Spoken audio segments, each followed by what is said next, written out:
ನಮಸ್ಕಾರ ಆತ್ಮೀಯ ಕನ್ನಡ ಬಂಧುಗಳೇ. ಇಷ್ಟು ದಿನ ನಾವು ಬರೀ ಗುಡ್ಡಗಾಡು ಪ್ರದೇಶದ ಪ್ರಾಣಿಗಳಾದಂಥ ಜಿಂಕೆ, ಮೊಲ, ಕಾಡು ಹಂದಿ, ಇತರೆ ಚಿಕ್ಕ ಪುಟ್ಟ ಪ್ರಾಣಿಗಳಿಗೂ ಸಹ ಕಾಡಿನಲ್ಲಿ ಈ ಥರ ನೀರಿನ ತೊಟ್ಟಿಗಳನ್ನಿಟ್ಟು ನಾವು 10 ವರ್ಷಗಳಿಂದ ನೀರುಣಿಸುವ ಕಾರ್ಯಕ್ರಮ ಮಾಡ್ತಾಯಿದ್ದೀವಿ.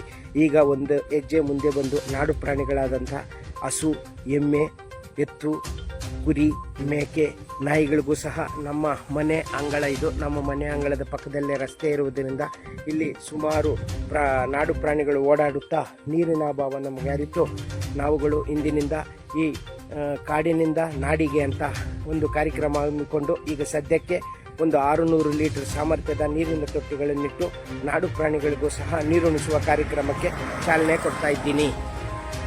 ನಮಸ್ತೆ. ನಮಸ್ಕಾರ ವೀಕ್ಷಕರೇ. ಕರ್ನಾಟಕ ಸಿಂಹಗರ್ಜನೆ ವೇದಿಕೆಯ ರಾಜ್ಯಾಧ್ಯಕ್ಷರಾದ ಶ್ರೀ ಪ್ರಸನ್ನಕುಮಾರ ಸ್ವಾಮಿಗಳು ಕನ್ನಡ ನಾಡು ನುಡಿ ನಮ್ಮ ಭಾಷೆಯ ಬಗ್ಗೆ ನಿರಂತರ ಹೋರಾಟ ಮಾಡುವುದು ತಮ್ಮೆಲ್ಲರಿಗೂ ಗೊತ್ತಿರುವ ವಿಷಯ. ಅದೇ ರೀತಿಯಾಗಿ ಸಮಾಜ ಸೇವೆ ಮತ್ತು ಬೇಸಿಗೆ ಕಾಲದಲ್ಲಿ ಪ್ರಾಣಿ ಪಕ್ಷಿಗಳು ನೀರಿಗಾಗಿ ಪರದಾಡುವ ಪರಿಸ್ಥಿತಿಯಲ್ಲಿ ಇವರ ಕಾರ್ಯವನ್ನು ನೋಡಿದರೆ ನೀವು ಶಾಬಾಸ್ ಎನ್ನಲೇಬೇಕು. ಇವರು ಕಾಡಿನಲ್ಲಿರುವ ಪ್ರಾಣಿ ಪಕ್ಷಿಗಳಿಗೆ ಮತ್ತು ನಾಡಿನಲ್ಲಿ ವಾಸ ಮಾಡುವ ಪ್ರಾಣಿಗಳಿಗೆ ಬಾಯಾರಿಕೆಯನ್ನು ನೀಗಿಸಲು ನೀರಿನ ತೊಟ್ಟಿಗಳನ್ನು ನಿರ್ಮಾಣ ಮಾಡಿ ಪ್ರಾಣಿ ಪಕ್ಷಿಗಳ ಬಾಯಾರಿಕೆಯನ್ನು ಶ್ರೀ ಪ್ರಸನ್ನಕುಮಾರ ಸ್ವಾಮಿಗಳು ನೀಗಿಸುತ್ತಿದ್ದಾರೆ. ಈ ಒಂದು ಕಾರ್ಯಕ್ಕೆ ನಮ್ಮ ವಾಹಿನಿಯಿಂದ ಮತ್ತು ಕರ್ನಾಟಕ ಜನತೆಯಿಂದ ಒಂದು ಬಿಗ್ ಸಲ್ಯೂಟ್.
ಕ್ಷಣ ಕ್ಷಣದ ಸುದ್ದಿಗಾಗಿ ನೀವು ನೋಡ್ತಾ ಇರಿ KA ಕನ್ನಡ ನ್ಯೂಸ್ 24/7.